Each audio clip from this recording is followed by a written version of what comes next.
E aí, galera, salve, salve. Bom dia para quem é de bom dia, boa noite para quem é de boa noite, ou boa madrugada para quem é de boa madrugada. Estamos começando mais um Boteco World of Darkness, que é um quadro aqui do canal em que a gente vai fazer um bate-papo super descompromissado sobre os jogos do World of Darkness, ou se você preferir, Mundo das Trevas, dedicado à quinta edição desses jogos. É, Desde já peço desculpa a vocês se por acaso vocês me verem com a interrompida, como aconteceu agora, que eu estou com soluço e eu não estou conseguindo controlar essa parada. Então, muito provavelmente vocês vão me ver acontecendo isso com frequência.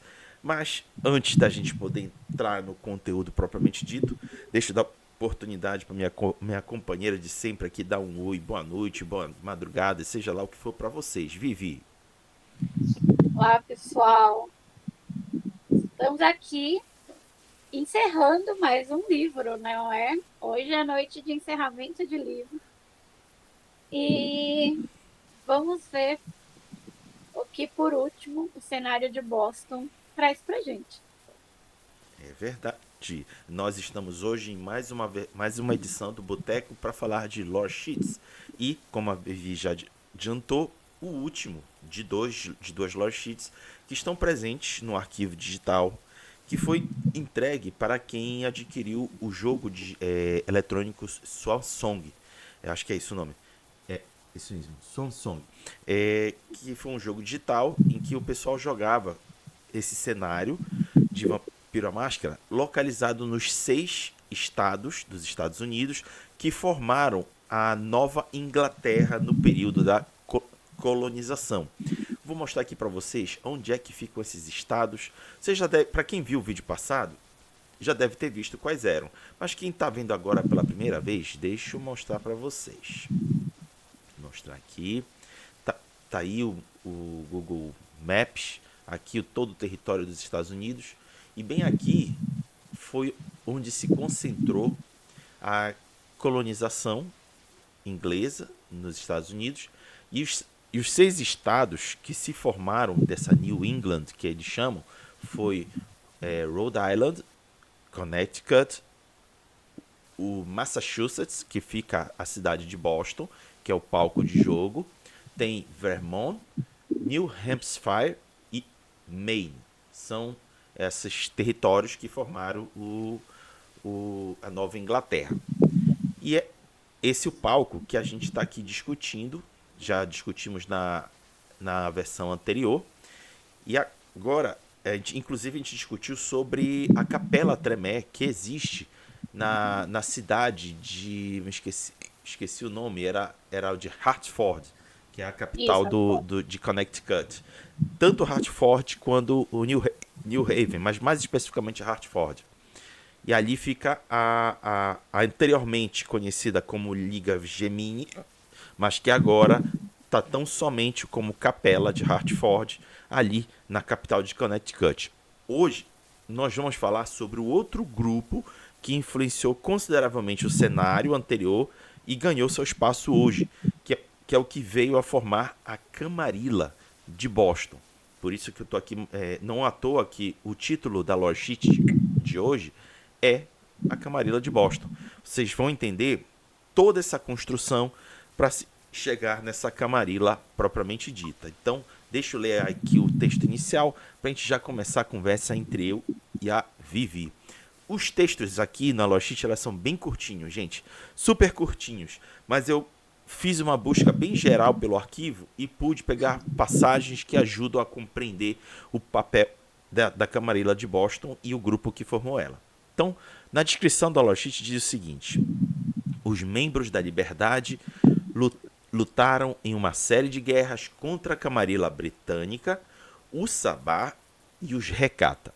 E seja através da habilidade ou apenas sendo a última facção de pé, eles sobreviveram. Eles se dissolveram nas noites recentes, abandonando o nome de facção deles e tornando-se a Camarilla de Boston, embora muitas brasas ainda se grudem na memória dos membros da Liberdade. Agora, Eita, desculpa. Eles governam Boston e pretendem alcançar além do domínio, absorvendo as outras cidades da New England, que é a Nova Inglaterra, para sua ampla praxis.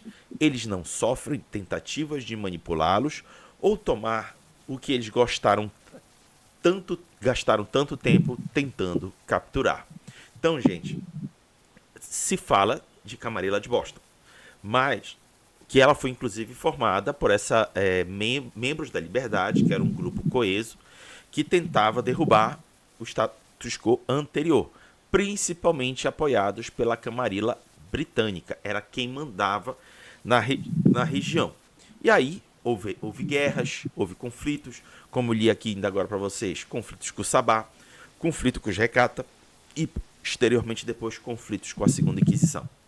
Esses conflitos abriram espaço para se formar a nova Camarilla de Boston, cuja base foi a dos membros da Liberdade. Os membros da Liberdade se desfez, mas grande parte deles veio a compor a Camarilla de Boston, pelo menos a base que entre aspas, governa. Então, esse é o assunto. Aqueles 6 estados que eu mostrei para vocês é o território de praxis que essa Camarilla de Boston quer reivindicar para si. Ou seja, não é só a cidade de Boston, é todo o território dessa região. Vivi, seus comentários. É isso mesmo. Gente, muitas vezes a gente pensa, até pelo tamanho de cidades, de cidade, de estados aqui no Brasil, né? País gigante, que a Camarilla, ela obrigatoriamente tem que ficar preso só à cidade que dá nome, ou o movimento anárquico também. Mas não, gente, são territórios, porque nem sempre numa cidade tem vampiro suficiente para exigir uma corte, ou um local onde a torre, com sua mania não, né? O seu hábito de excluir todos os outros que não seguem suas leis, para fazer um lugar com muita aspas seguros para que os vampiros continuem dominando. Então, nessa necessidade de ter uma corte formada, com peças-chave, com personagens interessantes, tanto que já existem no cenário vindo de um livro, tanto quanto que a pessoa que está narrando para vocês trouxe, quanto seus jogadores, é possível sim passar dos limites estipulados pela política humana e criar uma política vampírica de território, né? Boston, a gente vai ver aqui que o jogo tem um perfil investigativo, né? Não vamos falar se o jogo é bom ou não. Para quem jogou, que gosta. Eu ainda não joguei. Comprei, não joguei, não tem vergonha na cara, né? Mas gerenciar. Uma coisa que a gente vai notar, eu não vou falar aqui para não dar spoiler, mas se você quer um cenário político e não quer ter que criar o seu, ou não tem ideia de onde basear o seu, Boston é toda uma região com bastante movimento de todas as seitas ali, as mais numerosas, né? Sabá, Independentes, Anarquia, Camarilla, e dá uma boa ideia, uma ideia bem legal para você fazer um ponto de conflito e interesses muito mais políticos do que só combate, combate, combate. Principalmente para a quinta edição, que agora a gente tem toda a parte de combate e desafio social. E a gente vai ver aqui que a região de Boston é um ótimo exemplo para quem está lendo aqui de primeira vez, para quem está mexendo, ou para você que já está super acostumado com o jogo político, um jogo político mais moderno, porque das outras edições, gente, a gente estava bem baseado em política, né, mais antiga, apesar dessa treta de Boston começar lá nas independências dos Estados Unidos, povo doido dos Estados Unidos. Então vocês, né, lendo aqui, prestando atenção no vídeo, vocês vão ver que aliados, inimigos e problemas em geral, todos esses pontos podem ser ferramentas para os jogos. E são ferramentas muito legais de explorar, desde que o seu grupo queira explorar isso e todo mundo tenha concordado. E até pontos de embate físico aqui, que não é só porque é política, que não vai ter uma porradaria franca ali, uns 5 minutos de porrada sem perder a imortalidade. Mas vamos no de pouquinho em pouquinho, que aqui o que mais tem é a gente se aproximando e se afastando nos planos. Ou briga de família, viu? Daria para ser um plot carta perfeito. Boa, boa. E Vivi, tem uma outra coisa assim que me chamou muita atenção.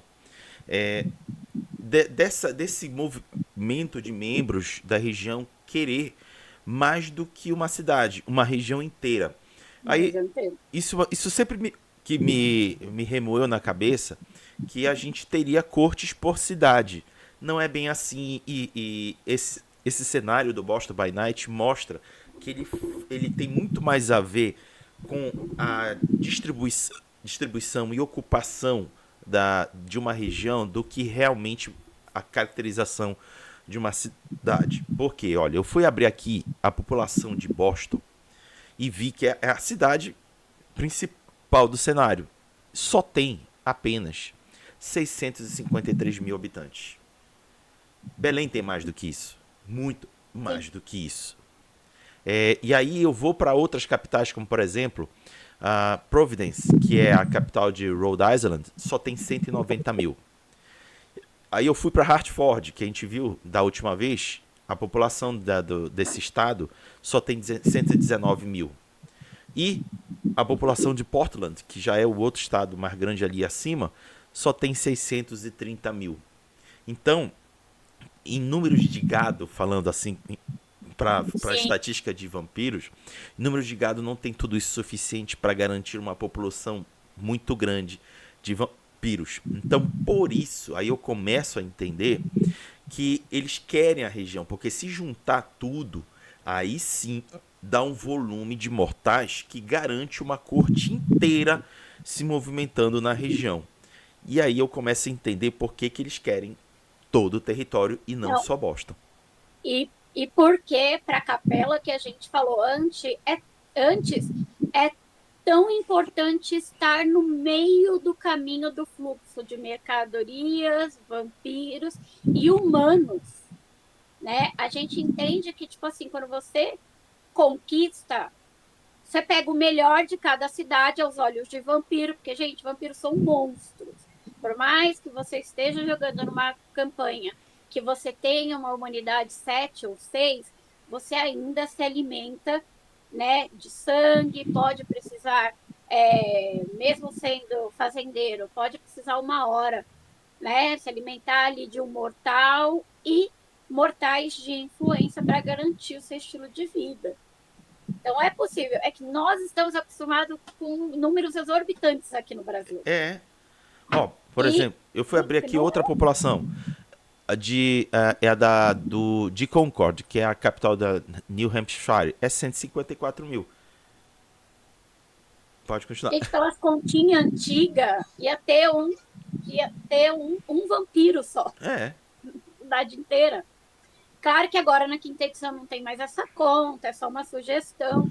Você põe o que você precisar na sua cidade para que ela funcione.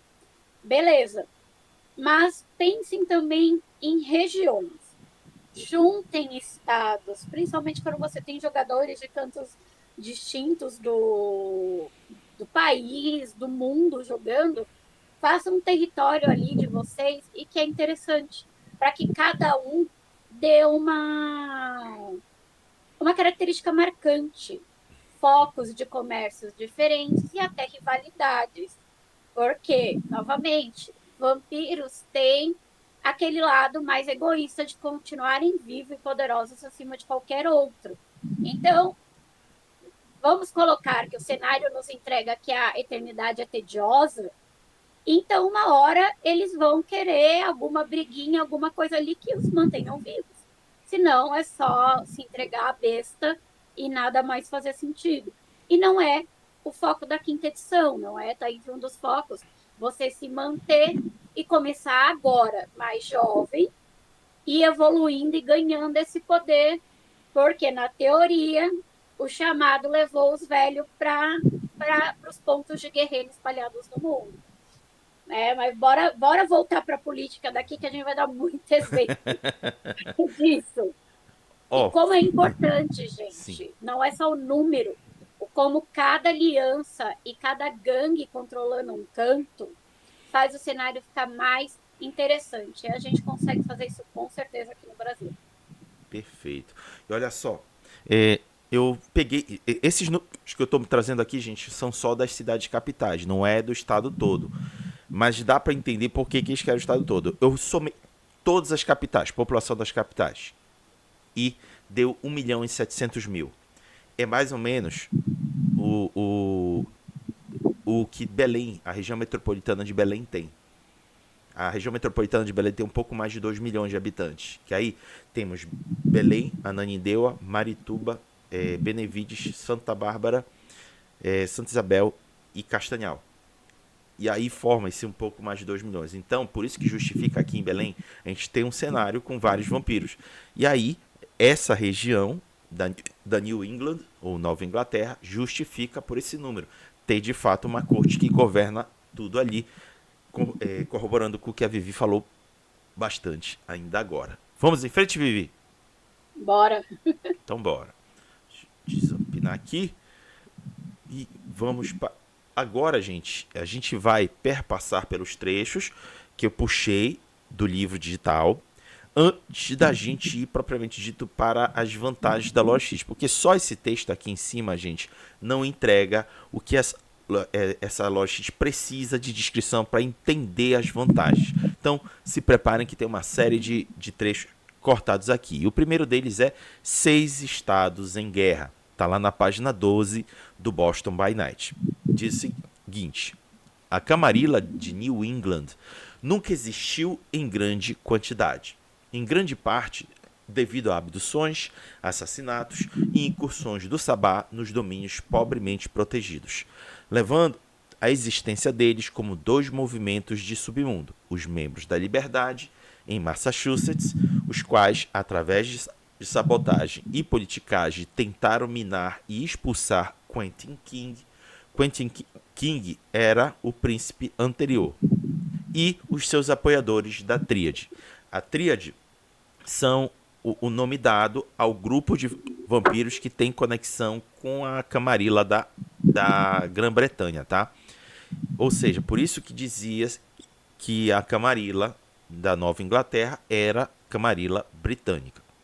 E uma coterie nomeada de Liga Gemini, que foi a que a gente abordou da última vez, que estava em New Haven, Connecticut, os quais, através de uma combinação de financiamento Ventru e rituais Tremé, protegeram o domínio deles, mas cada vez mais se isolando por trás de todos eles, uma coterie grande, anteriormente conhecida como a Teia, acreditada por ser um caso exclusivamente de Nosferatus, embora eles nunca tenham declarado seus números e filiações. Espiava seus pares e inimigos. Para esta noite, poucos poderiam fazer uma estimativa quanto à rede de lealdades e objetivos, embora alguns acreditem que eles fossem uma enorme gangue anarco, procurando colocar todas as facções umas contra as outras pelo tempo que ela manteve, todos além da própria fraqueza. Ou seja, gente, esse cenário aqui mostra o cenário de conflito que é essa região. Camarilla Britânica, membros da Liberdade, que veio formar a camarilla de Boston atual, Liga Gemini, Sabá, a Teia, que pode ser de anarcos, mais recatas. Gente, 6 grupos disputando espaço nessa região. E como descreve aqui, os domínios, os territórios não eram fortemente protegidos, porque eles eram espalhados. Como tem pouca população nas cidades, tem pouco gado para manter um número de vampiros suficiente para gerar uma proteção. Então imagina o estrago que bandos Sabá possam ter feito ao longo do tempo. Porque quando Sabá chega, camarada, ele chega chutando a porta com os 3 pés. Não é com 2 nem com 1, é com os 3 pés. E aí se só tiver 3, 4 vampiros na cidade para segurar, é melhor sair correndo e procurar um outro refúgio para ficar. Vivi, seus comentários. Não, é isso mesmo, gente. A, o cenário inteiro caótico por poder, né? Não só os vampiros que chegaram aqui com invasões, né, da Europa para cá, e a colonização totalmente agressiva de todos os lados, né, dos lados do colonizador, batendo e matando quem podia estar na região. E a gente já vê que a... não se sabe ao certo o que os Nosferatus queriam, sendo que eles possivelmente podem ser lidos como anarquistas, porque, gente, em matéria, isso é uma coisa que tem no plano Nosferatu, em matéria de capacidade de passar informações e guardar ou aumentar segredos, isso não foi retirado da história do clã na quinta edição. Ele continua. Então, tinha-se uma força de informação e é a famosa faca de dois legumes, porque ao mesmo tempo que a força de informação que os Nosferatus eram, também não se sabe o que ele queria ali naquele momento, porque um clã que sabe ser discreto, e ele se mostra discreto até hoje, com a evolução das disciplinas na quinta edição do clã, são os Nosferatus, né? Então, a gente pode falar que grande parte dessa toda luta tem o temperinho que só um grupo de Nosferatu bem colocado e nunca anotado vai trazer para uma crônica. Porque, afinal, sussurros e coisas escondidas é o que sustenta a comunidade vampírica. E saber quem é interessante mexer, até mudar informações gente, planejamento, informações, isso são coisas que vampiros têm anos para fazerem, mas eles ainda precisam de um ritmo mais pesado, porque eles dependem de humanos fazendo isso. Então, esse início, essa separação de Inglaterra, dos vampiros que vieram aqui, e até a própria força que contra o que já tinha aqui, que afinal a colonização destrói tudo por onde passa, a gente nota que ela está desde o começo da história desse pedaço. E ela vai se arrastar por vários pedaços ainda dos Estados Unidos, mas por enquanto a gente está aqui focando no cenário de Boston. Agora, mais uma figura importante desse cenário, que é esse príncipe, não é? Que pelo menos em Boston a gente pode adiantar que o Beckoning deu um sacode. Deu. Lá funcionou. Deu. Aqui deu. Verdade. Porque, gente, o que a Vivi está citando é que, por mais que o chamado tenha sido uma coisa global, como sempre houve exceções. Sempre tem uma exceção. Sempre tem. Sempre tem. Oh, meu Deus. Um deles, o mais famoso, é a Helena, lá de Chicago, que é uma toreador de quarta geração, muito poderosa, que conseguiu resistir ao chamado, se alimentando de outros membros, principalmente membros de sua linhagem. E aí ela descobriu que se alimentar do sangue de membros faz com que ela resista ao chamado. E também outras exceções, como por exemplo, o clã Recata todinho não sofreu o chamado. Que explica-se que o seu antediluviano teve toda aquela história do... Oh, meu Deus. Me ajuda aí, Vivi, fugiu o nome. De ser consumido, né, pelos Giovanni. Do Giovanni terem matado o que queria morrer e brigar com Deus para ele virar Deus. Exatamente. Então, houveram exceções. Outra exceção famosa, o Mitras. O Mitras na Inglaterra, ele também burlou, só que não foi pelo consumo de sangue de membros. Ele se deixou ser diablerizado e dominou o corpo do diablerizador. Pelo menos é o que se suspeita, e o livro deixa essa suspeita fortíssima nesse sentido. Então, tem exceções, mas no caso daqui de Boston e região, da Nova Inglaterra não houve exceção. Todos os anciões saíram de cena. Quer completar, Vivi? Não, não precisa não. Então, bora em Eu frente. acho que Ah, vai, tem que ser, eu sempre quero. Ainda quando escreveram esse jogo, eles estavam na pegada de realmente abrir a lacuna de poder, né? uhum. Então a gente ainda tem esse valor ao Beckonen que depois foi sendo diluído.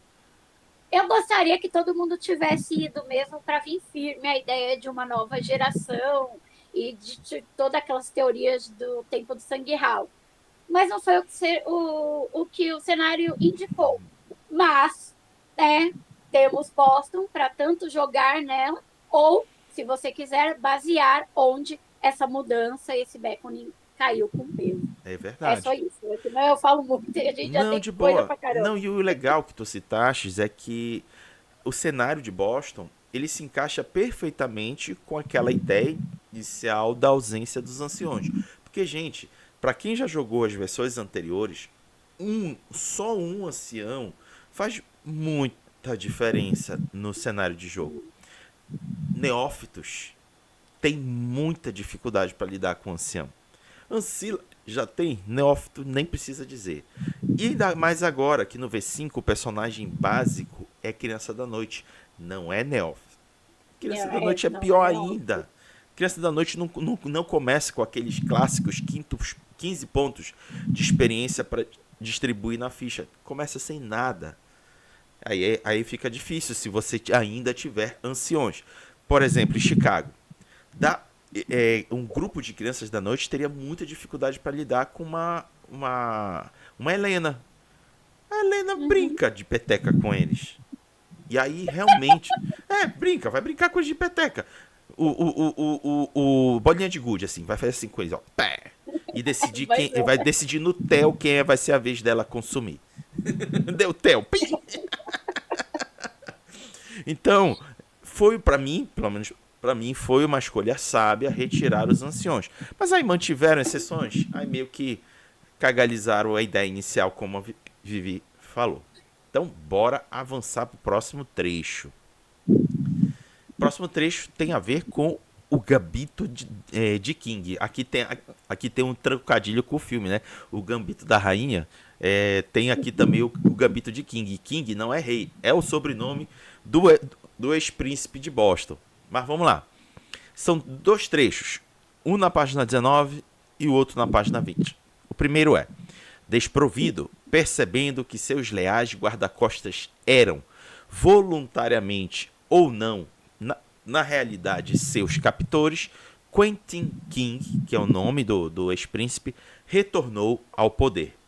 Ele assistiu quando a base de poder recata cresceu, levando os membros da liberdade para além do submundo. Essa subseita estadunidense da Camarilla encontrou-se forçada à violência contra a família de Andreas Giovanni, e a guerra de New England deslocou-se de três frentes: Sabá, Camarilla estadunidense e Camarilla britânica, para incluir uma quarta, os necromantes, como se não bastasse. E o segundo trecho: a Camarilla estadunidense agiu com menos unidade, mas não menos agressiva. Frustrados com a presença britânica em New England, alguns vampiros entre os membros da Liberdade venderam, e em alguns casos apenas deram, informação para o Sabá com relação aos abrigos seguros dos casacos vermelhos. Eita, desculpa. Os casacos vermelhos são os membros ingleses. Os membros da Liberdade também assassinaram alguns agentes de Pendragon em Boston, involuntariamente forçando King para mais próximo da liberdade que ele procurava. Eu vou já explicar isso aqui, por que mais próximo da liberdade. Esse movimento enviou ondas de choque através do domínio, pois a Camarilla enfrentou a Camarilla. Camarilla versus Camarilla, apesar do ataque Sabá. Mas isso foi rapidamente esquecido quando os britânicos redobraram os seus esforços para controlar o arturiano Quentin King. O que a Camarilla estadunidense conseguiu foi, pelo menos por um tempo, abrir comunicação entre os membros da Liberdade e há muito tempo isolada Liga Gemini. Embora não fosse para durar, as duas trabalharam juntas para se proteger, ficando onde estão para enfrentar as consequências da guerra acima. Bom, ficou claro aqui, Quentin King era o príncipe. E, por mais que ele não estivesse, fosse algum descendente direto da Grã-Bretanha, ele era considerado uma marionete dos anciões que eram da Camarilla Britânica. Por isso que a Camarilla Britânica governava suprema na região em torno da cidade de Boston. Só que em Massachusetts, não, no interior de Massachusetts e no estado de Connecticut, tem os membros da Liberdade e a Liga Gemini que unem forças. Aí por um outro lado vem Sabá, por outro lado vem Recata e ainda tem a Teia.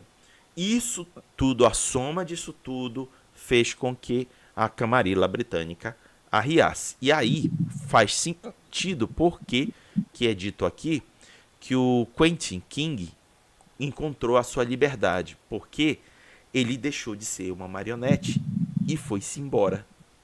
Eis a intenção que ele realmente queria, mas não conseguia. Vivi, seus comentários. Bem, a gente está vendo aqui uma frente de ataque aqui para a Camarilla, que estava se formando ali no pedaço dos Estados Unidos. E uma coisa que é uma verdade no cenário de vampiro, né? O inimigo do meu inimigo é meu amigo. Então, assim, tais grupos nunca vão se unir por um bem comum. Não, gente. Novamente, a vontade de sobreviver, o instinto, a própria besta do vampiro vai permitir que em determinados momentos alianças necessárias sejam fechadas. Sejam elas de uma ação para uma resistência de 100, 200 anos, para uma organização melhor, para chutar a bunda da segunda Inquisição. Então, o que eu falaria aqui não é nem questão sobre o texto, né? O texto parece um pouco muito confuso, com um monte de citando cada hora um pedaço de seita, mas quando vocês forem jogar, narrar coisas numa cidade, decidir seita, cultos, quem que habita aquela região, pensem sempre na possibilidade de coisas que os lados possam se unir, porque normalmente quem está jogando são 5 pessoas diferentes, analisando o cenário que a pessoa que está narrando trouxe. E essas pessoas podem ter ideias de unir aqui e ali com as dicas que você tem. Então, narrador, sabe, assim, tem gente que consegue improvisar tudo de última hora, tem gente que planeja tudo, tem gente que mistura as duas técnicas, mas para ficar um pouco mais confortável, até se alguém surgir com uma ideia muito doida de união, para você ter anotado os pontos em comum. Pode ser a rivalidade com alguém, pode ser o interesse no lugar que o outro grupo não demonstra tanto interesse. E uma outra atenção que traz para esse texto aqui, gente. Usar uma seita para bater na outra, ao longo dos livros que têm aparecido aqui, citando esses embates de seitas, não é uma boa estratégia. Quando os caras foram jogar o Sabá para bater em necromante para bater no outro, começou a entrega e a venda de segredos e matou coisas, matou vampiros muito além do que eles tinham planejado. Então, desequilibrou demais. Então, quando a gente tiver essa ideia, quando a gente jogador, ou quando você narrador tiver a ideia de deixar permitido que os jogadores manipulem uma seita para fazer o trabalho sujo deles, ou para pôr a pressão, lembre-se que sempre tem o elemento surpresa. Você nunca sabe exatamente como o outro grupo vai jogar. Nem sempre a gente está narrando para mesas diferentes, né? Que aí são outros jogadores pensando também e trazendo o input deles, trazendo a ideia dele. Às vezes é a gente que está controlando aquele grupo menor de sabá, aquele pedaço de família Ekata que está se formando na região, mas sempre deixa uma surpresinha ali. Não uma coisa que desgringole e que destrua todo o trabalho das pessoas que estão jogando com você, ou o trabalho que a pessoa construiu para a campanha, que, né, a pessoa que está narrando construiu para a campanha. Mas deixe sempre um elemento surpresa para dar vida para aquele plano, para dar vida para aquilo ou quem será usado nessa manobra, né? Porque mais uma vez, vampiros. Além de um chassi humano, de uma mente humana, eles têm o temperinho maravilhoso que é a besta e que pode, num dia, numa rolagem de fome, dar muito errado e um plano sair, principalmente usando recurso de sucesso com custo. Né? Então, quando você faz as estratégias do outro lutar por você, gente, como grupo que está jogando e que está ali se divertindo, valorizem essas ideias, não é? E, quando cabível, coloquem essas surpresas para o jogador sentir que o cenário é reativo à ação dele. Isso valoriza bastante e ajuda muito. Alguém chegar e unir primeiro, ou uma outra galera também se unir, porque viu que vocês se uniram.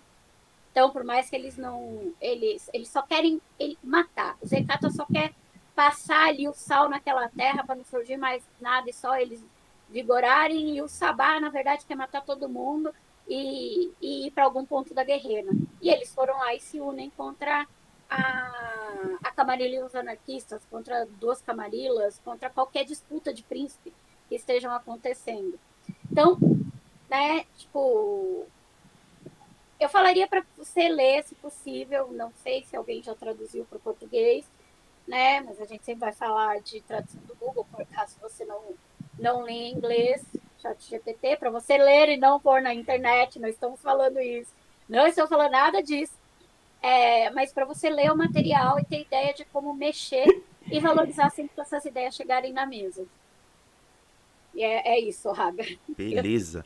Sabe uma coisa que me abre os olhos diante de todos esses conflitos de seitas dentro da região da Nova Inglaterra é que tem espaço para você jogar com várias frentes, por exemplo, com exceção do Sabá, que o Sabá oficialmente não é jogável na quinta edição, mas é jogável Camarilla Britânica, Camarilla de Boston, representada pelos membros da Liberdade, Liga Gemini, que é especificamente a Capela de Hartford, que é a Tremé, tem os Recap e tem a Teia, que são os anarcos. Cara, tem muita opção de jogo nesse cenário.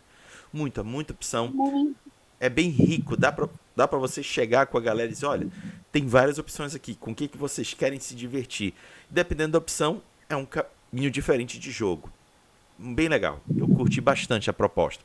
E já e digo o seguinte, dá para você levar essa proposta para alguma região do estado do Brasil. O Brasil, por mais que tenha alguns locais descritos em alguns suplementos do World of Darkness, eles não são ricos e nem tão expansivos quanto se esperaria. Então, você tem muita liberdade para desenvolver. Por exemplo, a gente quase não tem nenhuma informação sobre a cidade de Belém. Aqui na região norte, o que se tem de informação é Manaus. Então, tive a liberdade, na hora de montar o Belém das Trevas, liberdade para estruturar um cenário que me satisfazia. E eu procurei pulverizar o que era possível de movimentos para quem quisesse jogar com uma coisa ou outra poder se divertir.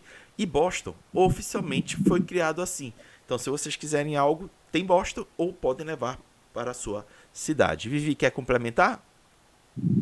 Não, gente, só digo que vão na fé e eu sou muito, muito a favor quando a gente cria o nosso cenário aqui, né? Se a gente pudesse, a gente só jogava jogo BR, mas ainda até estamos engatinhando, trazendo jogos indies. para cá, que valorizam realmente, jogos nacionais que valorizam o nosso cenário. Mais saudosismo, gosto. A gente ainda gosta de jogar o danado do Mundo das Trevas, né? Gosta de apanhar que nem cachorro de jogar o Mundo das Trevas, porque não é possível. Então, joguem na sua cidade, joguem na sua região, joguem interestados, dependendo da galera que está jogando com você, com a internet a gente consegue, mas crie o seu jogo confortável aqui no Brasil e cheio de intrigas e figuras mitológicas, porque a gente vê a qualidade de uns textos, então não se sinta mal criando, falar, eu preciso ser um ótimo autor para escrever material do mundo das trevas. A gente está vendo que não precisa, não, não é? Verdade. Então, não estou falando que só fazemos porcaria, não. Só estou falando que muita gente aqui conhece muito mais do jogo e consegue fazer material que dá de 10-0 em muita logística. É verdade. Então, vamos avançar aqui no conteúdo. Deixa eu pinar aqui. O próximo conteúdo, o nome é A Guiena na New England. A gente vai falar agora especificamente do chamado. Vamos lá. O evento conhecido como O Chamado agarrou Pendragon, Biltmore e outros anciões ao redor do mundo, e muito que a Cruzada da Guiena fez a sua marcha para o destino, como fizeram muitos desses vampiros que sentiram as convocações de seus ancestrais. Os casacos vermelhos foram deixados sem líderes, e agora os membros da Liberdade e a Liga Gemini, escassos de vampiros antigos e potentes, tomaram vantagem do caos sem qualquer tipo de trégua investigativa para permitir que os casacos vermelhos de ganhar as localizações deles. Por um breve momento, em termos vampíricos, alguns meses no máximo, King manteve as praxes sobre Boston sem a Camarilla Britânica manipular ele. Ele somente a manteve por esse tempo porque os membros da Liberdade e a Liga Gemini estiveram ocupados em vasculhar o domínio por recatas e ainda, em alguns casos, esperando por outro sapato cair com o retorno de Pendragon, ou o Sabá invadir a partir do sul com os bandos de escravos e sem liderança. O reino livre de King era comum, exceto pela sua contribuição para fortalecer a máscara na Nova Inglaterra. O objetivo dele, o qual ele comunicava eloquentemente para poucos sujeitos que o ouviam, era de fabricar razões mortais para a carnificina no Maine, cercando a saída do Sabá via Portland, e para diminuir a visibilidade dos membros em posições de influência.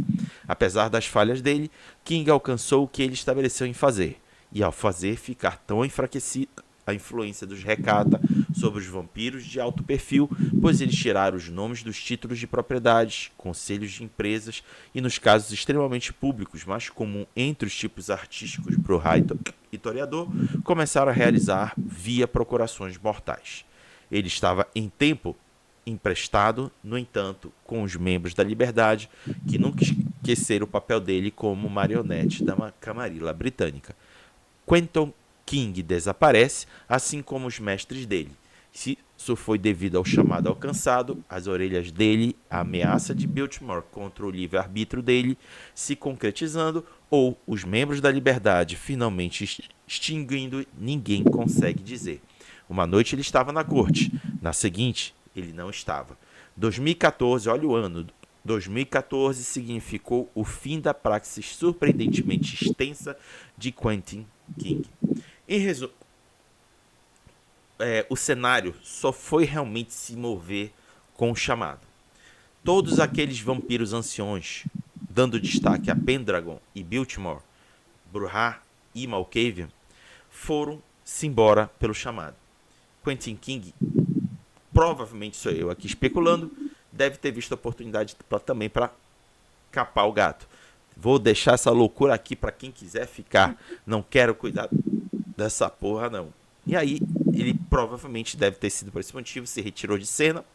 E aí, os membros da Liberdade e Liga Gemini foram comendo pelas beiradas. Se voltar primeiro para os Recata, peraí, a gente tem que resolver esse problema dos Recata antes da gente começar a se assentar. E foi assim que se desenvolveu. Quentin King ficou alguns meses, depois foi embora, deixando os membros da Liberdade assumindo o posto como a Camarilla de Boston, reinante desde 2014. Ou seja, já tem aí 10 anos de reinado. Esse material, eu acho que tem o quê? 2, 3 anos de lançamento, Vivi? Eu acho que é isso, Raga. Não, deve ter mais. Ele foi o terceiro jogo que saiu. Vou já conferir. Boston by Night V5. Bora ver. Boston by Night. Boston by Night. Deixa eu ver. Ele é de. Mas, Vivi, vai para os seus comentários enquanto eu vejo aqui. Bom, uma coisa que a gente já comentou em outras fichas de conhecimento, em outras worksheets, o quanto essa influência mortal, né? Os recatas dependem, gente. Eles são um clã que é ligado à máfia. São um clã que tem sua força em mafiosos, em comércio, sejam legais ou ilegais. Então, e também o quanto, tipo, recursos é algo importante no jogo, não é um antecedente que compra tudo, né? Senão não existia nenhum outro, só tinha recurso. Mas o quanto você atacar os bens de um vampiro e o que ele usa para se mascarar, a máscara não é só você não se alimentar, é você ter fachadas e desculpas e pessoas no seu lugar que permitam que você vive às sombras disso. Quando eles vão tirando dinheiro e com isso o alcance humano, né, dos recatas no território, eles perdem o poder e é mais fácil colocar a culpa neles por estar morrendo um monte de gente, falar que é a máfia que está matando todo mundo, né? Uma coisa que não é legal você fazer no jogo, colocar vampiros fazendo ações que são, né, que são crimes humanos e colocar que é o sobrenatural que é ruim, tipo o diabo me fez eu fazer isso. Não é legal, mas é uma ferramenta que, se bem usada dentro do jogo, ela vai, não escondendo cagadas humanas, ela funciona para tirar esse poder desse vampiro. O alcance, você precisa cortar as garras e o braço longo de um clã ou de uma seita para tirar o poder dela ali. E nem sempre isso é na porrada, gente. A gente tem bastante clã, já falamos dos Nosferatus, a gente fala bastante do Hecata, a gente fala de La Sombra, Ventru, são clãs que têm sim seu lado guerreiro, é um lado guerreiro muito forte, que bate, tem disciplinas disso, mas que são clãs que quando você fecha com a movimentação dele no cenário, você reduz, você desequilibra o jogo de uma forma bem interessante. Então, sim, gente, uma coterie de personagens mais mentais e sociais, eles podem jogar nessa briga de Boston tranquilamente, ou no cenário que você está fazendo esse esquema de golfe de poder e de tantas frentes brigando por ele. Mas é só isso aqui que eu ia comentar. Beleza. É, vamos então Quando que foi? ao Quando que saiu? próximo. Oi? Quando que saiu o jogo? Ah, 2022. 2022? Foi na pandemia. Nossa, tem 2 anos, gente. Eu jurava que já tinha uns 5. Pois é. Mas engraçado que eles souberam escrever bem o passado da cidade para localizar o presente dele. Ficou bem Sim. legal. Ok, então vamos avançar aqui a mais um trechinho. Vocês estão vendo que tem bastante coisa. E eu achei importante trazer essas coisas para vocês. O próximo item é o Trono Vazio de Boston. O trono de King não ia permanecer vazio por muito tempo, mas os membros da Liberdade estavam determinados a organizar os membros de Boston diferente de antes. O Conselho sob King, o Conselho de Membros, era uma forma de Duma, com nenhum dito significado sobre o domínio. Isso iria mudar. Uma apropriação precipitada do poder ocorreu entre os vampiros de Boston, não pela praxis, mas pelas posições do Conselho de Primogênitos. Alguns membros mantiveram as posições que eles possuíam anteriormente, sob King, enquanto outros ascenderam para novos assentos de poder. E aí, para finalizar aqui, facções. E Versen, que é a atual príncipe ou princesa popular em comparação com o predecessor dela, mas as facções continuam constantes até com o fim das guerras em Nova Inglaterra. A Camarilla se desfez em linhas de lealdade com os membros da Liberdade e a Liga Gemini, que agora se foram, aproximadamente substituídos pela Camarilla de Boston e a Capela de Hertford. Ou seja, membros da Liberdade e Liga Gemini, que antes existiam, se desfez e veio a formar estes dois que eu disse ainda agora, Camarilla de Boston e Capela de Hertford. Ou seja, estão querendo dizer que no estado de Connecticut, quem manda são os Tremere. E em Boston, quem manda são esses remanescentes dos membros da Liberdade. A tríade não mais liderava a Camarilla britânica, ou se eles o fazem, eles o assim estão fazendo de um lugar de grande sigilo. A tríade, Pendragon e aquele outro vampiro que eu citei ainda agora, que são ligados à Camarilla britânica. E os casacos vermelhos desintegrados como uma força. A teia se silenciou no desastre pós-Shreknet, que são os especulativos anarcos da região, com a sociedade vampírica se livrando de quaisquer redes baseadas na internet. E outros membros dentro da seita seguem as suas marcas únicas de elitismo, o que eles alegam ser a melhoria do domínio. Vários bandos anarcos em choque representam a seita, mas assim fazê-lo cortejando diferentes filosofias e nenhuma unidade. As forças externas ainda desejam Boston, New Haven, Worcester e Providence, e acreditam que o breve mandato de Versen como princesa está maduro para a queda. Enquanto isso, os caçadores mortais esperam, estudando o domínio por sinais de atividade dos membros. Bom, aqui, esses dois trechos, é só confirmando como se estabeleceu a Camarilla de Boston, só que é um estabelecimento frágil. A própria princesa corre sério risco de também ser derrubada.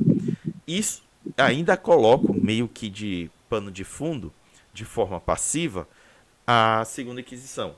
Porque precisava ter, né? Um dos grandes motes do V5 é a presença da Segunda Inquisição muito próximo de encontrar os membros nas cidades. Então, no caso de Boston, eles não estão ativos, eles estão passivos, ainda estão procurando presença e quaisquer vacilos pode denunciar esta dita presença. Vivi, seus comentários.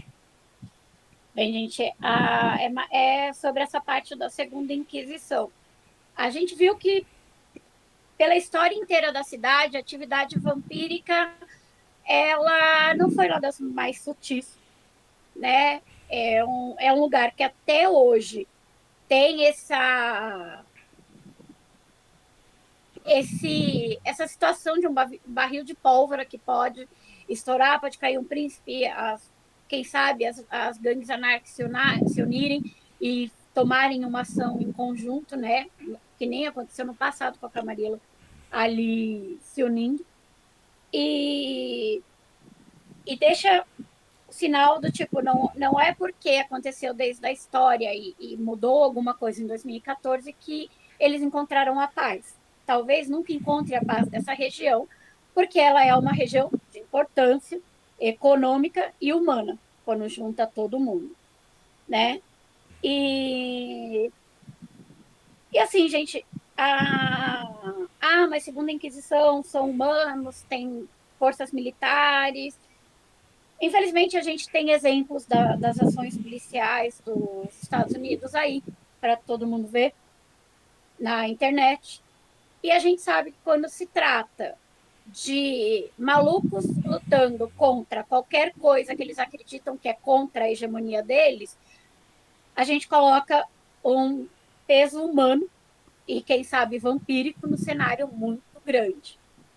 Então, para usar a Segunda Inquisição agora, somente com as últimas notícias, né? Se você quiser uma pitada política atual no seu jogo, você pode colocá-la e ela ser realmente um problema, porque é um país que não entende muito o que é liberdade e que eles também são invasores, não é? Então, dá para colocar esse quê político se a sua mesa quer e sua mesa se sente confortável em discutir essas coisas. Se não é a proposta do jogo, se vocês não querem, não tem problema nenhum. É só uma dica de colocar alguma coisa ali, já que essa segunda Inquisição é um grande vilão do cenário, né? E, tipo, tem livro, tem um material para você se apoiar e conseguir montar ele by the book para quem gosta mais de by the book, ou bem teoria da conspiração para quem gosta de teoria da conspiração. E também, para trazer para o jogo que não é ali na região de Boston, pensem, são criaturas que agora estão menos poderosas porque a V5 você começa como criança. Ah, mas tem o Guerrero Wars, dá para começar mais velho. Beleza. Né? Esse material foi escrito antes do Guerrero Wars. Então, dá para você pegar um cenário assim e evoluir o seu vampiro. E nunca deixar ele realmente quieto, em paz, como a boa criatura amaldiçoada que ele é. Né? Não há paz para os malditos. Não é? É uma frase bem famosa. E para um jogo tão judaico-cristão, cabe muito bem de onde vem o texto dele. Então, é isso que eu tenho que falar aqui, esse pedacinho. Perfeito. Agora a gente vai para o último trecho prévio da leitura das vantagens. E o último trecho é pequenininho, mas eu achei ele interessante. A Camarilla de Boston. Ela assumiu onde os membros da Liberdade se fragmentou. A gente já disse que eles são remanescentes dos membros da Liberdade que assumiram a Camarilla. Como o sucessor dos membros da Liberdade, eles são os que estão formando hoje a Camarilla de Boston, a facção da Camarilla mais antiga da Nova Inglaterra.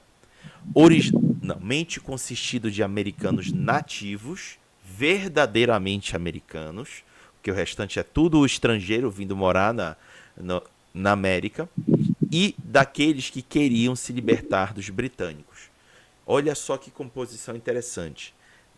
Povos originários que vieram a ser transformados em vampiros e talvez descendentes desses colonizadores que não gostavam mais da presença dos britânicos querendo mandar e desmandar na região. Mas agora cooptados pela príncipe Iversen. Ou seja, Iversen foi aquela vampira que conseguiu arregimentar essa turma remanescente dos membros da Liberdade para estabelecer o seu poder como uma bandeira com a qual reunir todos os membros do domínio. A palavra Camarilla é raramente usada em Boston, com vários jovens citando os bostonianos e a Cam, de Camarilla, enquanto aqueles presos no passado ainda se referem com as brasas, como a seita deles quando é relevante. Então eu achei bacana esse trechinho porque mostra bem o perfil daqueles que compõem os membros da Liberdade que vieram a formar a Camarilla de Boston. Vivi, seus comentários.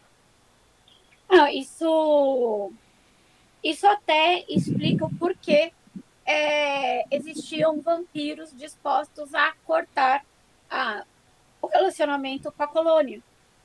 Né? Não foi porque do tipo, ai, não quero ser mandado, tipo, que nem o King, que era manipulado e não queria ser manipulado. Eram vampiros que, à sua maneira, tinham o interesse sim de libertar a sua terra para que ninguém usasse e explorasse como bem entendesse. Né? Com o fim, o tempo corrompe ou não todo mundo, não sabemos, né, a situação que eles estão agora, ou o que aconteceu com esses nativos que foram levados para a Guerrena. Quem sabe eles estão só, como diz ali em cima, muito bem escondidos, né, para poder, com outras formas místicas. Mas dá uma boa explicação. Então, assim, se vocês quiserem entender melhor o cenário de Boston, até para jogar, vale a pena realmente ler esse livro. Ele tem alguns pontos que ele podia explicar melhor, ser um pouco mais direto, mas ele dá uma base razoável para você criar algo tanto em Boston ou basear alguma coisa em Boston para poder fazer a sua história. Muito bom. Então agora, depois de toda essa informação prévia, vamos entrar de fato nas vantagens que essa lore sheet pretende entregar para quem escolher para seu personagem. E o primeiro nível tem o título de Camaradas de Armas. Você fica fortalecido quando ao lado de seus camaradas. Uma vez por história, quando estiver anunciando a sua identidade como um membro da sua facção, entre os seus faccionistas companheiros, você pode adicionar 3 dados a uma rolagem baseada em determinação, autocontrole ou força de vontade.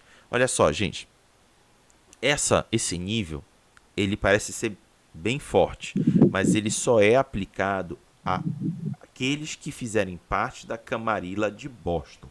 Não vale para os britânicos, não vale para o Hartford, a Capela Hartford, não vale para a Teia, não vale para algum recato que porventura ainda existe, e muito menos Sabá. Só vai valer, só vai valer para aqueles que estão sobre o guarda-chuva da atualmente conhecida Camarilla de Boston. A nível de núcleo de Boston, vai ser uma vantagem significativa, mas quando você começar a sair das saias da Camarilla de Boston, aí o negócio começa a ficar mais fraco. Vivi, seus comentários. Não, a minha opinião é essa também. Para uma vantagem de um ponto, quando você está jogando ali e em todo lugar que a influência da Camarilla de Boston tem o nome para esse cenário, ele é um ótimo nível, né? E assim como o Raga pontuou, você comprou a lore sheet, você só pode ter uma lore sheet de extra no cenário, se você não usa essa regra, usa a regra da casa, até aí, né? Só a mesa decidiu isso. Mas, para quem só pode pegar uma, tenha certeza. Pessoas jogando, pessoa narrando, façam questão de que, por muito tempo, o seu jogador vai poder usar isso daqui. Porque quando que a gente fala sempre, quando você compra uma lore sheet, quer dizer que aquele pedaço do conhecimento, do cenário, é válido na sua mesa e ele se encaixa na sua história. Então, para isso valer a pena, é só se você for da Camarilla de Boston. Então, joguem, manobrem e tenham acertado as possibilidades que vocês terão, se isso vai ocorrer raramente, se isso vai ocorrer muito, de vocês terem que vazar para territórios que não são regidos pela Camarilla ou terem que ficar lidando com seita, né? Porque aí a vantagem vai para o lixo. E você pedir para uma pessoa gastar 1 ponto ou 3 pontos que ele vai comprar depois com XP é sacanagem com quem está jogando, ou vocês concordam que vão vagar por todos os lugares e querem entrar em contato com todas as seitas, até o sabá para um combate, e aí a pessoa narradora montou uma camarila mais robusta para que você possa usar ao lado dos seus companheiros. E, tipo, uma forma aqui de valer a pena, assim, para pelo menos 2 da mesa, 3 terem isso, e vocês se autoajudarem entre vocês. Porque 3 dados para esses testes são muito bons. Porque determinação, autocontrole, força de vontade, tomar dano de força de vontade, somente se for agravado, é um caos. E determinação e autocontrole faz muita diferença em combates sociais. Então, se você liberar, faça isso valer e até combine entre quem está jogando de ter mais de uma pessoa na mesa que tem isso, para que vocês se auto-apoiem. Muito, muito bom. Agora, eu acho assim, matematicamente bate muito bem. bate mesmo. Tem a sua limitação, mas é uma excelente Tem, vantagem. exato. Vamos a... Assim, vamos pôr, como é um livro de cidade e de região, a gente imagina que todo mundo vai acordar que vai jogar mais na região da Camarilla de Boston, ali desses 6 estados, que não é uma cidade só, né? Mas não custa avisar, nunca custa conversar. Verdade. Vamos ao segundo nível, cujo título é Assim Sempre Tiranos. Os membros da Liberdade lutaram contra os tiranos e invasores estrangeiros por todo um século, apesar deles mesmos serem, em grande parte, invasores estrangeiros. Uma vez por história, após identificar de vista um inimigo de sua coterie, você pode fazer uma manobra arriscada em combate sem o tradicional -2 chamado de pênalti. Eu achei estranho essa minha tradução, mas depois eu verifico com calma. Você deve ter um arriscado dispositivo em você para satisfazer esse conhecimento. Não, já sei que não é pênalti, não, é penalidade. É Penalidade. penalidade, porque quando a gente chega no determinado nível, sem uma determinada habilidade, a gente sofre penalidade na parada. E aí você não vai ter essa penalidade aqui. Eu achei um pouco fraquinho esse poder, mas eu entendi a intenção. Eles estão querendo colocar aqui uma forma de te dar um bônus, uma vantagem para lidar com inimigos quando você estiver junto de seus parceiros. Identifica o inimigo e ali vai lá e quebra ele. Só que eu poderia ter melhorado. -2 de penalidade, tudo bem que evita-se de perder 2 dados. Mas se você avistar, olha só, a gente está aqui lendo no texto que se você avistar um inimigo. Será que não dá tempo de você traçar um plano e não sofrer dessa mazela? Porque o texto não está aqui sendo claro que você tem que logo se jogar no inimigo. Em nenhum momento ele diz isso. Talvez ele tenha tido essa intenção, mas ele não diz. Então, se você avistou o inimigo, eu, pelo menos, Raga, a primeira coisa que eu ia fazer é saber qual é a rotina dele, para depois traçar um plano e atacar. Vivi, seus comentários. Eu acho que foi mal escrito assim,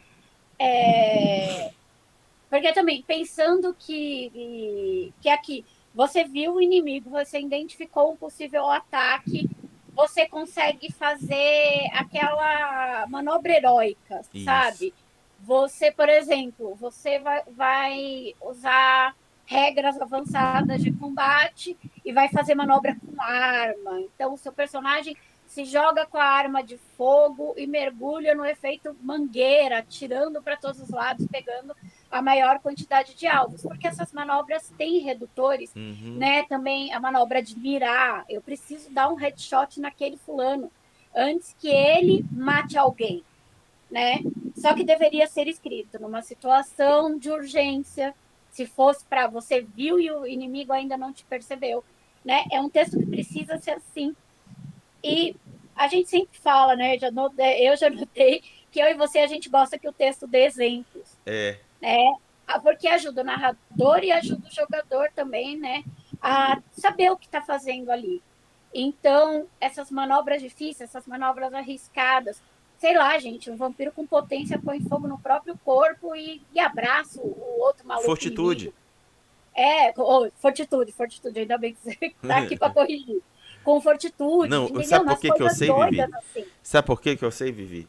Tem um Ai, jogador que lá fez vem. isso aqui em Belém. Tá vendo? Eu falo, gente, obviamente isso aconteceu numa mesa porque um jogador fez isso. Então,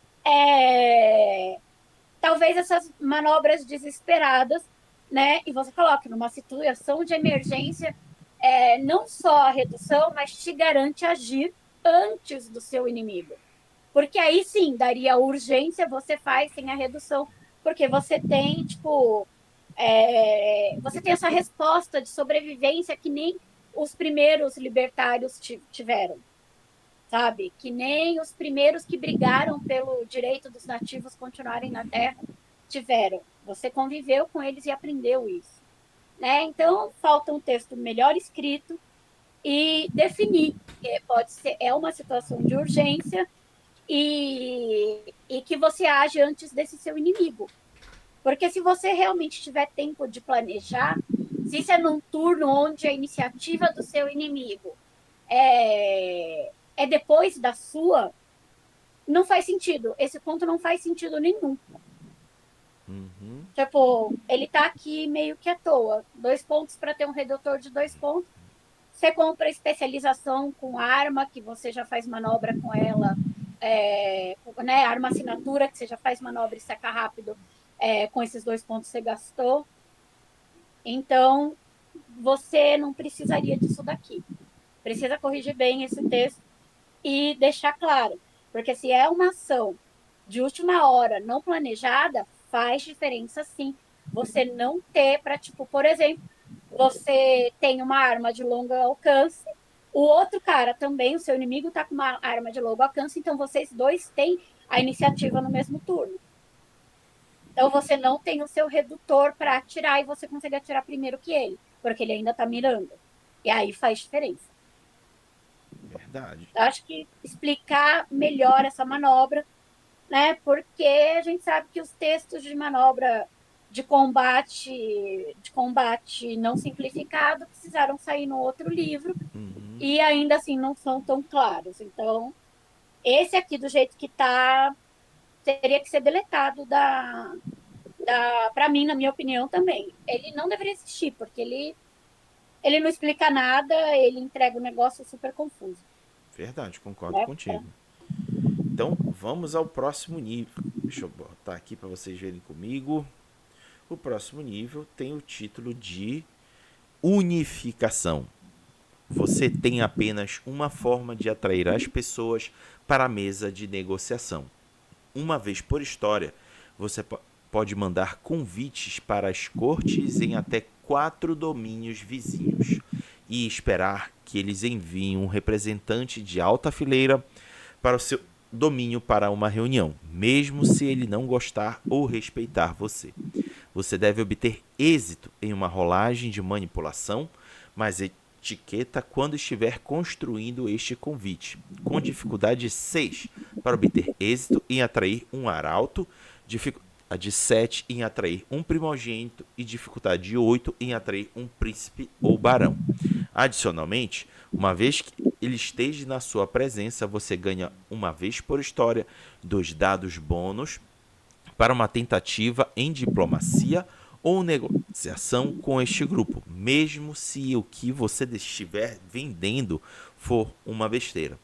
Por outro lado, deste conhecimento, se você falhar nas suas negociações com qualquer dos servos, o mesmo indivíduo não retornará para o seu domínio e poderia se tornar o seu adversário, com índice invariável de pontos, a depender do indivíduo, como se você o tivesse ofendido.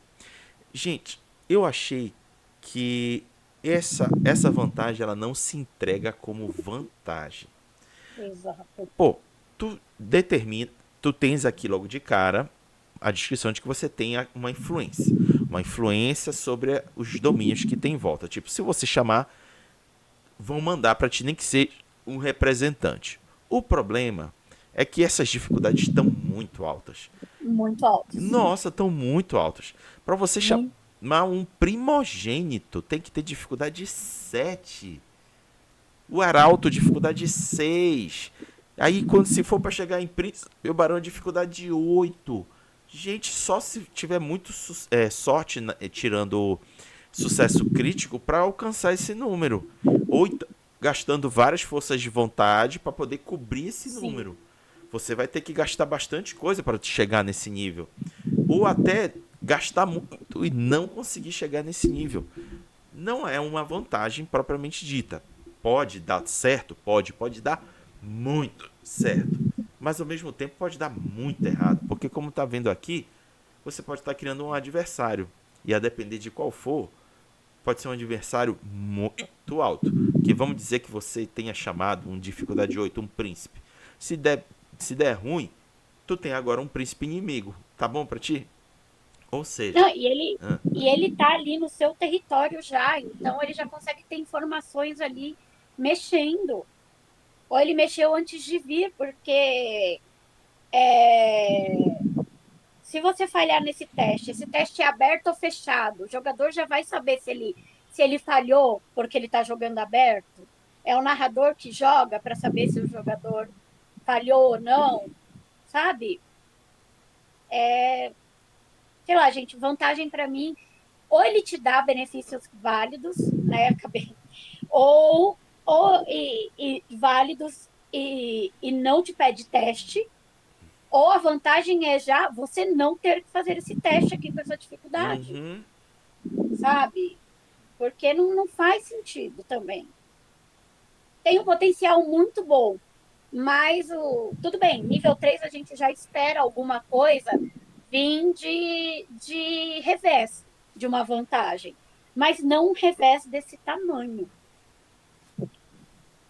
Porque, Enorme. gente, um arauto de inimigo, um príncipe de inimigo. Porque, aliás, né, já é. Príncipe já é. Príncipe barão já é o maior. Já vai ser o quê? Vira um justicar teu inimigo? Porque mais que príncipe é justicar. É. E aí?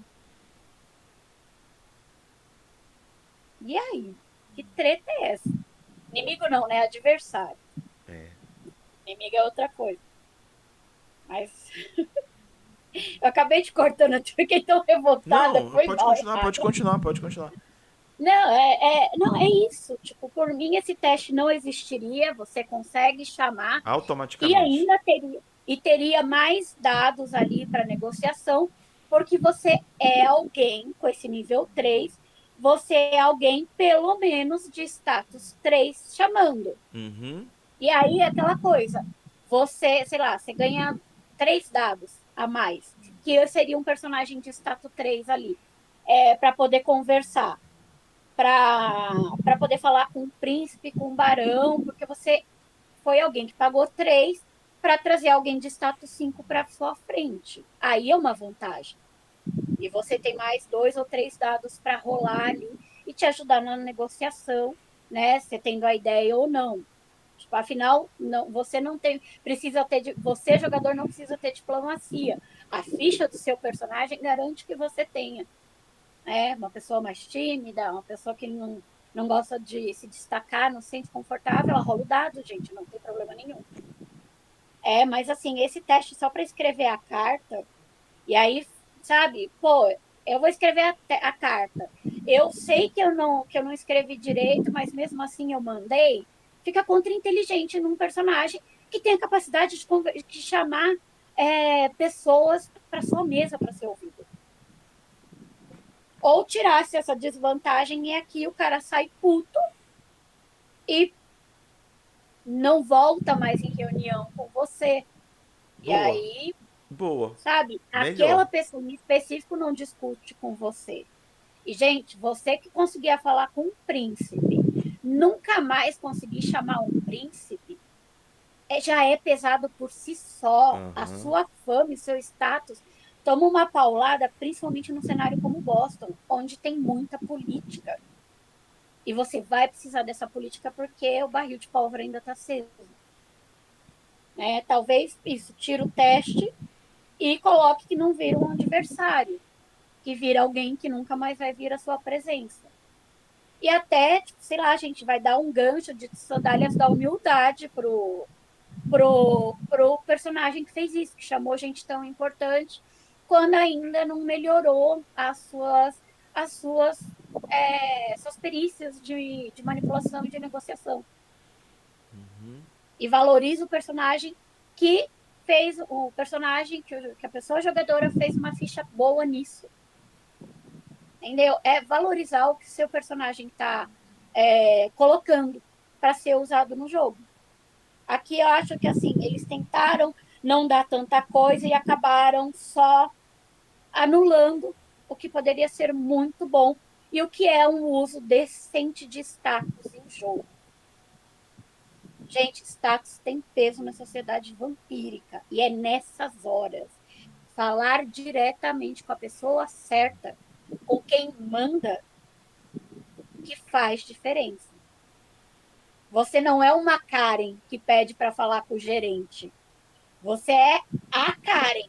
Porque quando você falar com o gerente, você vai ter certeza que aquela pessoa não é o gerente, é o dono de tudo. Porque você sabe. Você de alguma forma sabe. É aquela coisa, né? A gente pega um cenário bom, mas as lore Não shit, ajuda. não ajuda.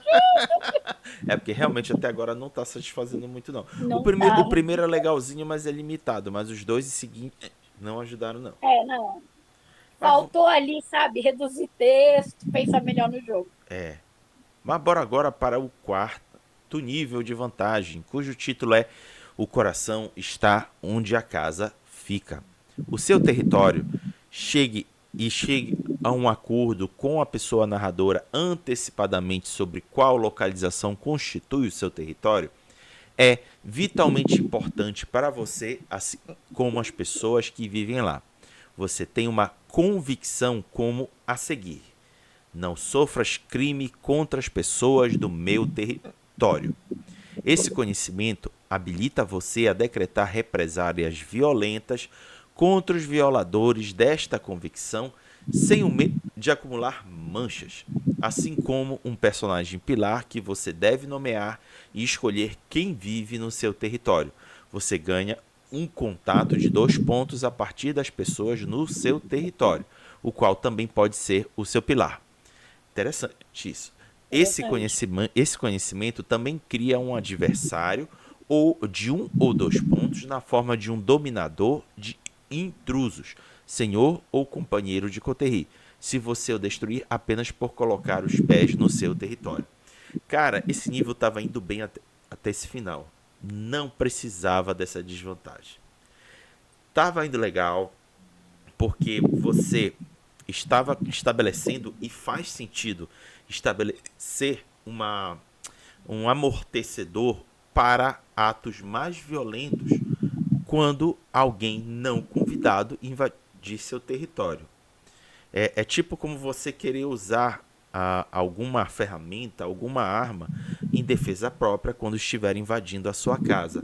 Você vai querer se salvar e utilizar o que estiver à sua volta para se salvar, sem sentir remorsos depois, que é isso que está dito aqui, sem acumular manchas. Então vai indo bem até aí, porque é de fato um cenário que tem muita movimentação de entra e sai de adversários nos territórios alheios, mas essa de ainda ter um adversário que vai grudar em ti, não precisava disso. Se vocês verem, tirar isso aqui não vai fazer a menor falta pro nível. Vivi seus comentários. Então, eu acho que eles colocaram só porque o quarto nível também precisa ter um revés, assim como o quinto nível precisa ter um revés. Até faria sentido que você tenha um arqui-inimigo ali, que ele pode desregular a sua vida pacata, né? Porque seria parecido com. Eu falo faz sentido porque lembraria a desvantagem bairrismo, que você defende por um motivo as pessoas que todos estão ali, porque eles são ligados a você, né? Aqui você colocar um contato como pilar, lembre-se, o contato não sabe que você é vampiro e é por isso que ele pode ser um pilar. Mas quando você põe uma pessoa que te traz bens e informações, ela está muito mais à mostra do que uma pessoa que não tem vínculo nenhum com suas atividades secretas, com o que você faz nas sombras, durante a noite na sua cidade. Então, dá uma sugestão aqui de colocar como pilar, mas eu aconselho a sempre pensem se vocês querem realmente colocar um pilar, que é algo que a perda desestrutura o vampiro, que pode tirar a humanidade logo de cara do seu vampiro, né? Como um contato que vai se meter em meios não tão salutares para a própria vida dele. E, assim, né? Para você poder gastar 4 pontos, para você não ganhar manchas defendendo o seu território, quando você ultrapassa seu nível de humanidade, né? Que você vai agir, você vai matar, você vai, né? Nos limites da crônica, vai fazer coisas que são aceitáveis dentro do jogo e que não vão contra a humanidade do seu personagem.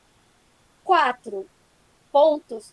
Se eu não me engano, você compra vantagens melhores que não tem revés para você não tomar tanta mancha. Inclusive vantagens de outra lore sheet, de outra ficha de conhecimento, que te facilita a vida de não ganhar manchas e sem cair a sua humanidade se você quer jogar a humanidade. Porque lembre, você vai fazer coisas que podem estar na linha do véu. Você não vai descrever, mas são coisas violentas, né? Como que, por exemplo, se você está jogando uma crônica humanista, matar só em legítima defesa. Aí te permitiria matar. E não daria mancha, que a mancha de matar daria, né? Ter um revés, para quem não vai ganhar mancha, eu acho importante. Por quê? Porque a gente sabe que geralmente quem gosta de não ganhar mancha enfia o pé na jaca durante o jogo. Uhum. E é aquela coisa, gente, se vocês acertarem o que pode e o que não pode, não é um revés que vai segurar o jogador de fazer merda. Vocês precisam conversar a linha de segurança, o que vai ser permitido, o que não vai ser permitido, o tipo de jogo que vocês querem. Porque, afinal, ao permitir essa vantagem de 4 pontos, você está liberando ações que vão causar manchas e que podem esbarrar muito nas regras de segurança do jogo.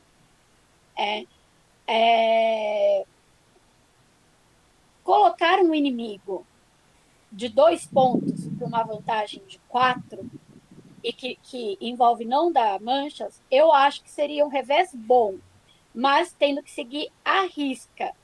Você quer matar esse fulano só dele pisar esse cara, ou o senhor dele, que nem tá escrito aqui, ou qualquer companheiro da coterri dele, só deles pisarem aí, você já quer chumbo grosso no maluco.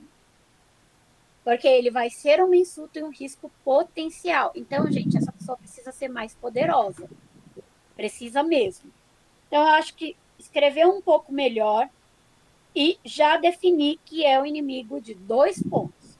Porque se você pode fazer coisas que não estão, desde que não sejam linhas, que não, nunca poderão ser cruzadas, desde que sejam véus, e todo mundo concorde, você precisa de um inimigo pesado e que vá te dar trabalho. Porque não ganhar mancha num jogo onde a parte mais difícil é não ceder a besta, tem que ter um custo muito alto. Eu colocaria no 4º nível, porque precisa ser uma coisa cara, e eu definiria que são 2 pontos mesmo. E é assim, gente: qualquer vampiro que cheire o mesmo ar que aquele que seja ligado tem algum vínculo, ele também é inimigo. Ele também é, porque aquela galera é punk. Se eles entrarem, eles vão fazer merda. E claro, quem está jogando, quem está narrando. Mais uma vez, conversem para saber que limites isso daqui dá passe livre de você dobrar. Quais são os véus que você vai poder levantar ou não para usar esse valor aqui, e que esse inimigo pode causar no território também. Então, aconselho para todas as mesas esse nível? Não. Aconselho para uma mesa que saiba conversar e limitar muito bem, e que as pessoas estejam abertas a reconversar tudo que foi combinado aqui. Entendeu? Esse é o cuidado que precisa para esse nível. Eu acho que ele está, né, meio assim, dava para reduzir o texto e ser mais objetivo. Perfeito. E definir 2 pontos, porque, gente, não ganhar mancha é um negócio assim complicadíssimo. E, por exemplo, aqui está falando para defender seu pessoal, não é você começar a fazer merda na hora de se alimentar do seu próprio território e começar a juntar mancha porque você está quebrando seus limites de alimentação, os exclusões de presa. Não é isso, gente. Aqui é só alguém fazendo mal para o seu local. Não abole você mesmo. Ah, mas era meu amigo, mas me fez mal. Gente, não é o que está escrito aqui. Então, mais uma vez, conversem muito e só se todo mundo concordar, liberem esse nível. É isso aí. Vamos então agora ao quinto e último nível dessa lore sheet.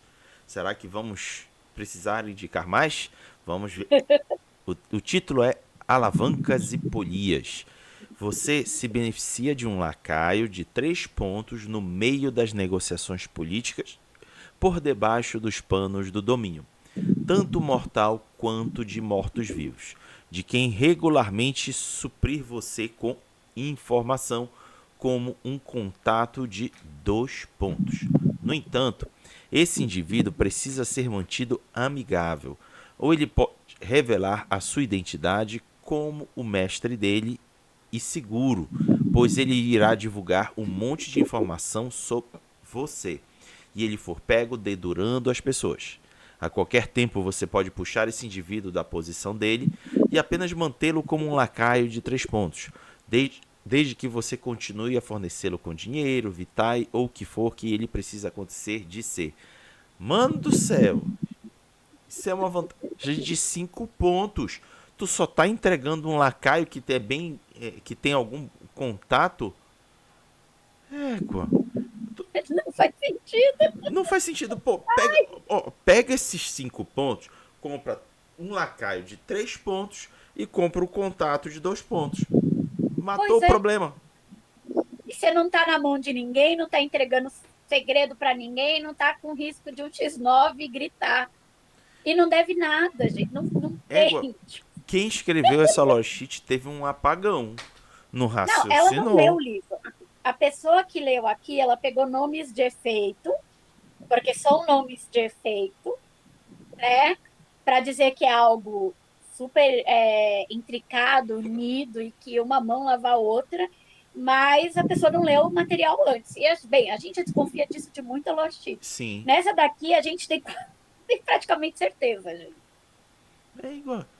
Tu é doido. Essa, não tem sentido esse Não último ponto. tem, não tem. O 2 era esquisito, o 5 é pra chorar mesmo. É pra Não, torcer e taca. qual é a pessoa jogadora que vai investir 5 pontos de vantagens numa vantagem de lore sheet que vai te entregar mais desvantagem do que uma vantagem propriamente dita? Como eu falei ainda agora, com 5 pontos você reproduz ela sem nenhum revés. E nenhum revés, gente. Você ainda consegue colocar a pessoa no lugar que você quiser. É. Não faz. Não, não. Nossa, que triste. Ai, tem que rir de nervoso. Termina muito mal essa lore sheet. E sabe o que é pior, Vivi? O cenário que a gente descreveu antes é rico, É cheio de rico, gente. possibilidades de jogo. E aí tu pega uma lore sheet dessa, chega desmotiva, sabe? Nossa, gente, eles podiam ter colocado tanta coisa melhor, tanta coisa melhor. Sociedade, de favores políticos, de, por exemplo, os favores são uma moeda de troca muito grande no cenário. Sim. No cenário como Boston, a troca de favor e essa movimentação pelas sombras, que a gente inclusive viu em uma outra Lost desse cenário de favor, aqui caberia muito bem essa facilidade de você usar e não só uma vez por história, entendeu? Sabe? Traria muito bem, você tem capacidade de negociar favores. Então, você consegue vender por mais um favor, vender por menos um favor. O importante é que você faz o seu jogo rodar. Podia ter uma vantagem assim. Uhum. Tá? Ou até alguma coisa que envolvesse informações, mas que fizesse jus a um nível 5. Uhum. Você ainda tem conexão com vampiros da teia. A desvantagem é porque agora eles não podem mexer com a internet. Então a movimentação deles ficou mais lenta. Mas eles ainda têm informação, captam informação e podem te passar. Sabe? A única coisa é, revés, você não receberá informações por meios eletrônicos. Porque da teia eram os Nosferatos e eles estão traumatizados. Porque afinal, caiu por cagada deles, gente. Uhum. Caiu por cagada deles. Então, já é um revés muito grande você não receber de forma eletrônica ou mais rápida essas informações. Principalmente quando você tem seitas que são além, né? Seitas e grupos vampiros que estão além da Camarilla. Que é a Camarilla que tem o ban mais pesado, mais anarquia, outros, né? Ainda É mais continua situacional. a anarquia, então, continua usando o eletrônico adoidado. Exato, até porque também, né, valoriza aquela questão, o vampiro novo sabe usar muito mais eficiência em internet do que vampiro velho, porque Sim. eles demoram para aprender e tudo mais. Ainda você ainda dá uma valorizada no vampiro novo e dá o poder dele saber usar melhor, com mais facilidade, porque ele aprende. Nossa, podia ser uma coisa assim, que envolvia informação e, tipo, né, assim como vai ter a lentidão com você, vai ter a lentidão deles também, e é aquele risco intrínseco de lidar com o Nosferatu. É, gente, porque relacionamentos com o Nosferatu é bom quando ele é um relacionamento de respeito. Porque muita gente caiu, e a própria Camarilla caiu, quando o Nosferatu deu uma merda. Uhum. Então você poderia, e nem precisaria ser exatamente o Nosferatu, podia ser membros da teia que treinaram outros vampiros mais modernos, coisas assim. Mas só a dificuldade de chegar à informação rápida para aquela reunião de última hora já é um revés bem pesado num jogo moderno. Com certeza. Bom, chegamos ao final de mais uma Lore Sheet e ao final de mais um suplemento, Boston by Night. Foram só 2 Lore Sheets, mas o suficiente para desdobrar, se revelar um cenário muito interessante.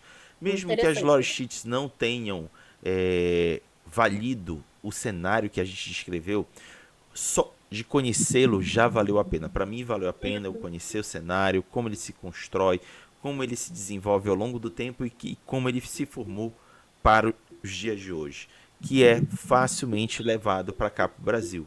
Basta, por exemplo, a gente substituir a camarila britânica por uma camarila portuguesa, porque Rio de Janeiro, Salvador e outras capitais nordestinas têm muita influência portuguesa. Belém, por exemplo, não sei se vocês sabem, mas nós celebramos a independência em, acho que é 15 de agosto. Porque em 15 de agosto foi quando, de fato, Belém e o estado do Pará se juntou à independência do Brasil. Quase um ano depois. Quase um ano, gente. Quase um ano depois. E por quê? Porque o pessoal que estava aqui na época não queria se desvincular do governo português. Ainda tinha muitos portugueses mandando aqui. E Belém tem um histórico muito grande de famílias de portugueses. Então, dá para substituir facinho uma camarila britânica por uma camarila portuguesa, lidando com uma camarila mais regional, já de gerações mais recentes, ou seja, a briga dos mais antigos com os mais novos. Disputa de gerações. Dá para fazer adaptação facinho, gente. Dá para fazer tranquilo. São essas as minhas considerações finais. Vivi, as suas. Então, tô junto com você, Raga. Dá para trazer para cá.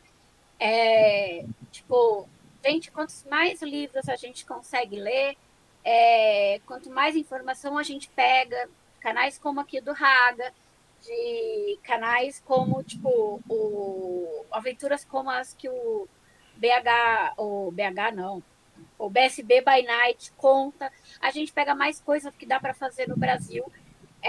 Tem inúmeros canais nacionais, gente. Eu sigo um monte, né? Eu sigo um monte para ler e para pegar essas dicas assim, para tentar ampliar esse jogo e ter mais informações. Porque como narrador e como jogador de RPG, a gente nunca está completo. A gente sempre vai aprender ao conversar com os outros, nem que seja o que não fazer. Mas ouvir, conhecer, fazer pesquisas sempre ajudam. Siga a mídia que você quiser. Tem gente que é melhor com vídeo, tem gente que é melhor só com áudio, tem gente que é melhor com texto.